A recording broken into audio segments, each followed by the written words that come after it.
Thank you for tuning in to the teaching ministry of Reverend Gillard S. Glover. Now stay tuned for a powerful message. Once again, we want to talk about the high cost of forbidden fruit.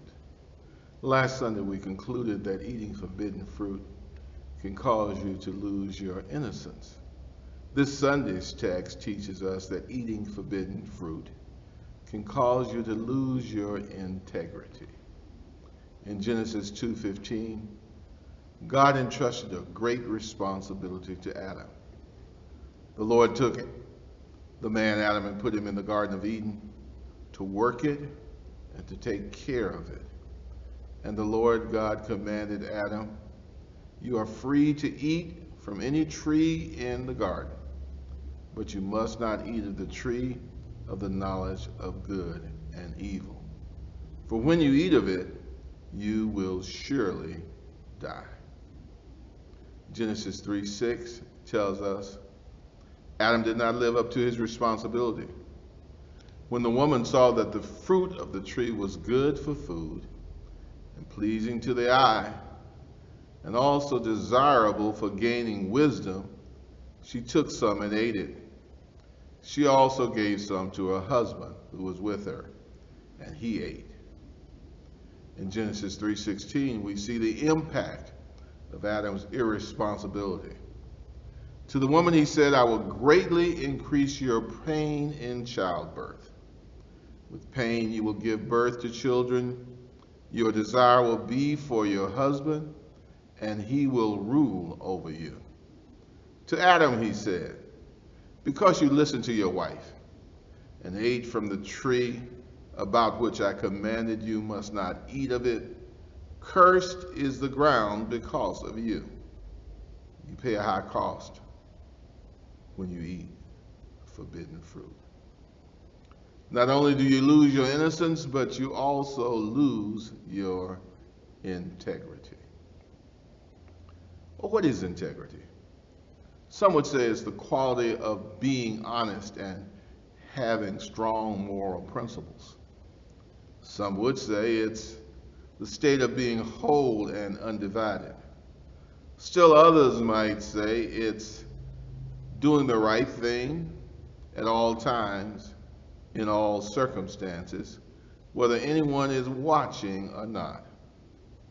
During this Lenten season, some of us have cheated on our commitments to God because no one was watching. We took a bite of that cookie because no one was watching. We had a sip of that wine because no one was watching. We ate food we swore we would not eat for 40 days because no one was watching. But this morning's text lets us know that someone is always watching. When we act in ways that are not in line with the responsibility God has given us, we impact not only ourselves, but all those who have been entrusted to us. For a few minutes, I want to look at these texts previously read to you and encourage you not to eat forbidden fruit because it will cause you to lose your integrity.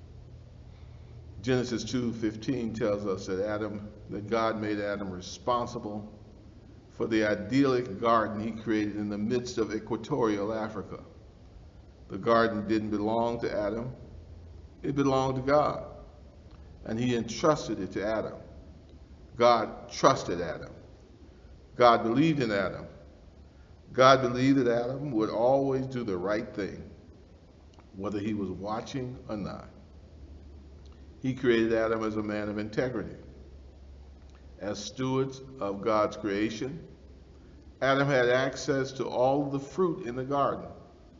The only fruit he could not eat was fruit from the tree of the knowledge of good and evil.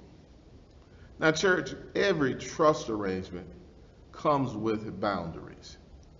Every trust relationship comes with restrictions. God gave Adam stewardship over the garden, pursuant to the terms of a trust agreement we call the Adamic covenant. This covenant, this trust document between God and Adam, contained only one restriction. don't eat from that tree. Can't you imagine Adam's excitement at being selected steward of God's creation? I can hear him singing around the Garden of Eden. A charge to keep I have, a God to glorify, never dying soul to save, and fitted for the sky.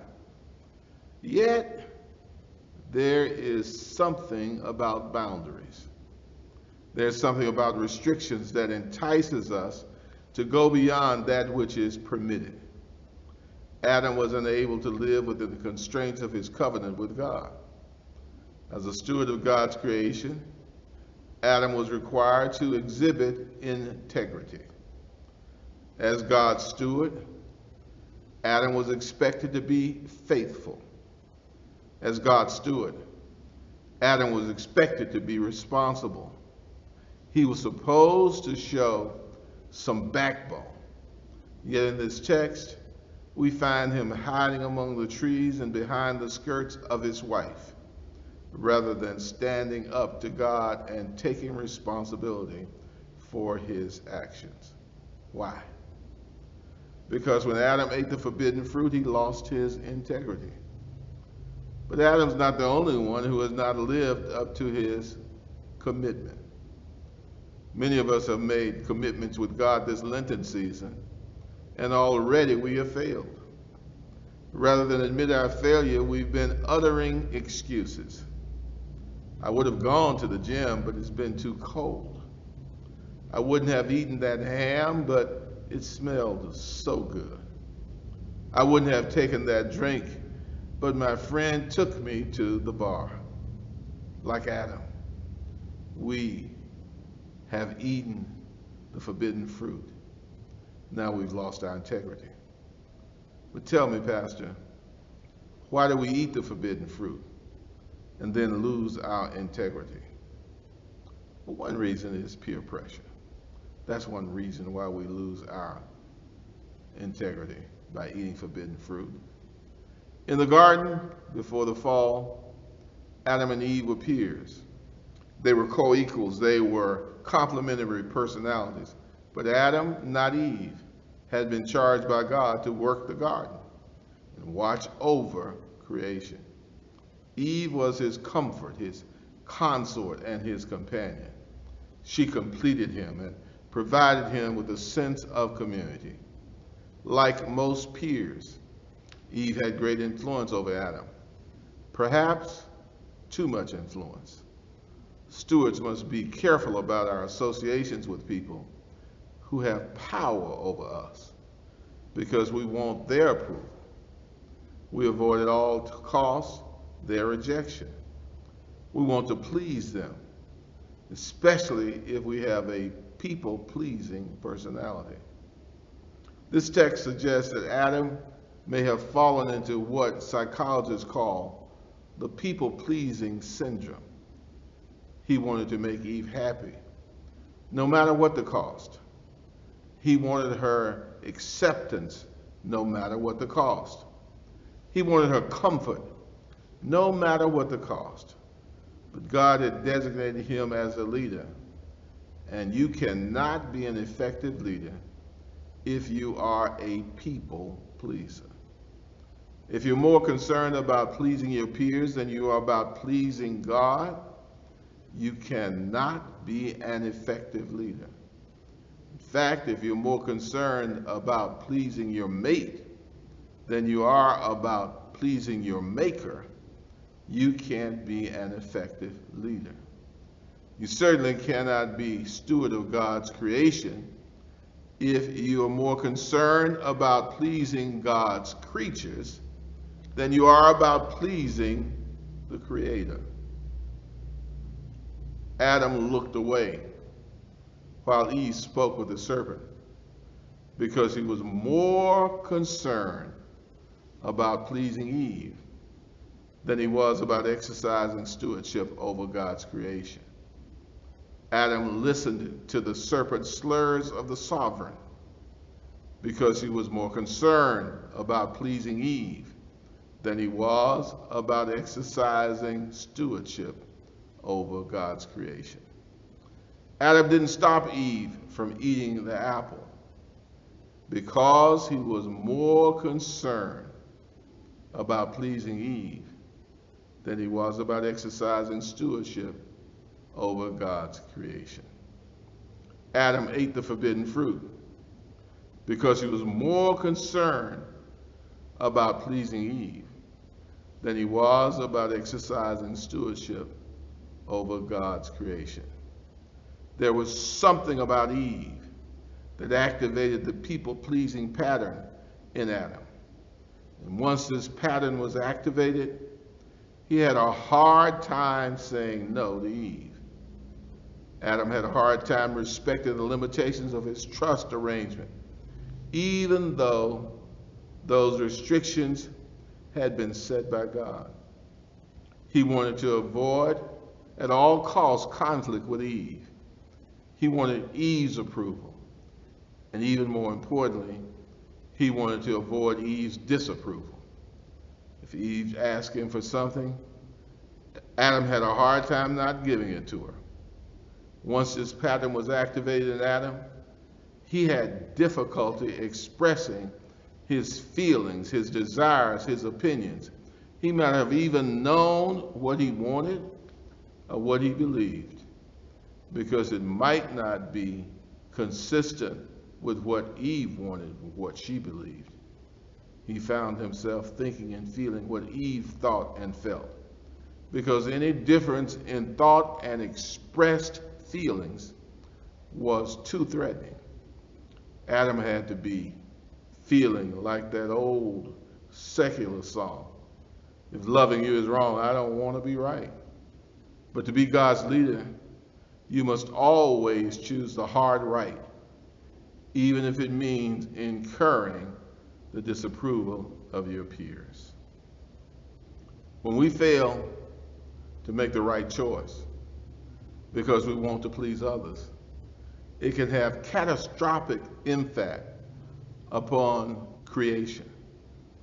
Look at the result of Adam's loss of integrity. The seeds of marital distress were sown when Adam lost his integrity. At verse 17 of chapter 3, God tells Eve that her desire will be for your husband, and he will rule over you. No more co-regency. No more automatic harmony between husband and wife. The seeds of stress and potential strife were sown into male-female relationships because of Adam's loss of integrity. Adam's loss of integrity resulted in a reversal of the ordering of relationships. No longer is Eve a submissive supporter, because God said her desire will be toward the husband's position. No longer will Eve just go along and get along, because God said her desire will be toward her husband's position. No longer will Eve blindly trust Adam's vision and direction, because God said her desire will be toward her husband's position. Adam failed to protect her because he was preoccupied with pleasing her. Adam failed to prevent her from falling because he was preoccupied with pleasing her. And now her desire is toward his position. She wants to lead because she now questions his ability to provide godly leadership. What used to be easy is now forced, because God said your husband will rule over you. What used to be sweet is now stressful, because God said your husband will rule over you. What used to be consensual now requires convincing, because God said your husband will rule over you. Adam lost his integrity, and Eve now questions whether she should follow him. Adam lost his integrity, and Eve now questions whether he can protect her. Adam lost his integrity, and Eve now questions whether or not he can provide for her. Marital relationships are not the only things impacted by Adam's loss of integrity. The environment has been impacted by Adam's loss of integrity. In chapter 3, verse 17, God told Adam, "Cursed is the ground because of you." In the beginning, God placed Adam in a lush paradise where everything grew perfectly and profusely for his pleasure. Everything was there for his nourishment. His one responsibility was to tend the garden, which probably meant simply plucking all the good things that were in the garden. But Adam's loss of integrity drastically altered the environment. No longer does the environment willingly provide Adam with sustenance and nourishment. Because of Adam's loss of integrity, men have been locked in a battle for bread with the ground.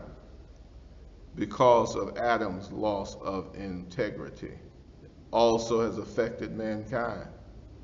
Because of Adam's loss of integrity, man must now sweat, labor, and toil for sustenance.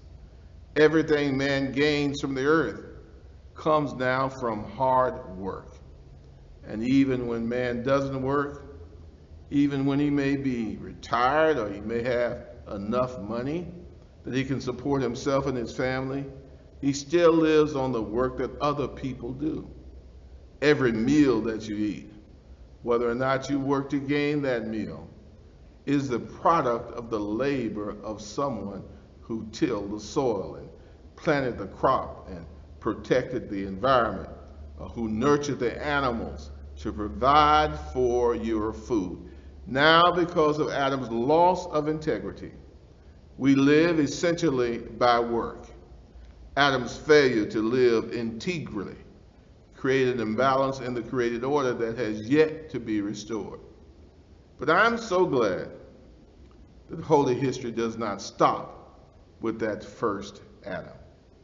I'm so glad that God sent us a second Adam, Jesus, who did not lose his integrity. He was given the assignment of restoring balance to all of God's creation, and he never lost his integrity. He was not a people pleaser. His sole focus was to do the Lord's will. He did not succumb to peer pressure, and because he lived an integral life, they lied on him. They plotted against him. They sent him from judgment hall to judgment hall. They reviled him. They rejected him. They riveted him to an old rugged cross. He died on Friday. But early Sunday morning, because he did not lose his integrity, God raised him from the dead. I'm so glad that when he got up, God gave him a greater stewardship than he gave Adam. God gave him all power in heaven and in earth. He's our big brother who makes it possible for us to stand before God on the basis of his integrity. Now, because Jesus lived with integrity, we don't have to worry about succumbing to peer pressure. Now, because Jesus lived with integrity, we don't have to worry about pleasing people. Now, because Jesus lived an integral life, balance will be restored in nature. Now, because Jesus lived an integral life, men and women will once again experience true co-regency. Now, because Jesus lived an integral life, the ground will yield its bounty without excessive labor. Now, because Jesus lived an integral life, men will live together as brothers. Now we look forward to that new heaven and that new earth. John saw it, this new heaven and this new earth, coming down from heaven like a bride adorned for her husband. And there will be no more strife. There will be no more bitterness. There will be no more deception. There will be no more envy. There will be no more hatred. Just joy, joy, joy. Because Jesus did not lose his integrity. Amen.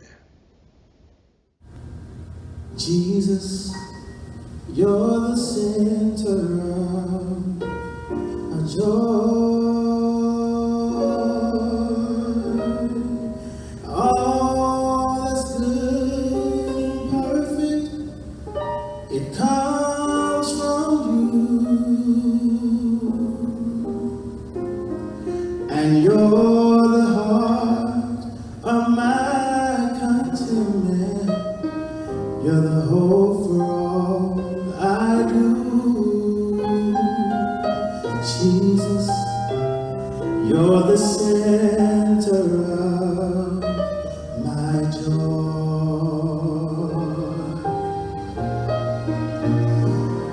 When I've lost my direction, you're the compass for my way.